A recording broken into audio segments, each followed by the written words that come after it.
Mă aflu pe Bulevardul Camil Resu numărul 16, unde scot la vânzare o turbo-ofertă. La doar 4 minute de mers pe jos până la stația de metrou Dristor 1.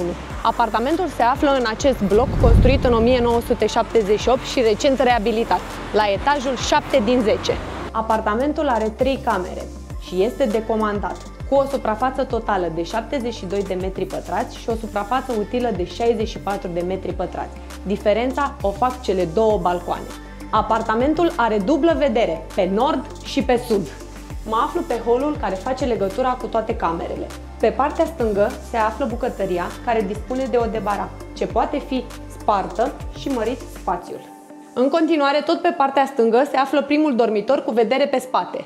În continuare, cel de-al doilea dormitor, care dispune de primul balcon, tot cu vedere pe spate. Iar în capătul holului se află baia. Pe partea dreaptă se află livingul, care dispune de cel de-al doilea balcon. Pe acoperișul blocului s-au montat panouri solare, ceea ce înseamnă reducerea semnificativă a costurilor de întreținere. Din acest balcon avem view direct către Park Lake, care se află la 500 de metri.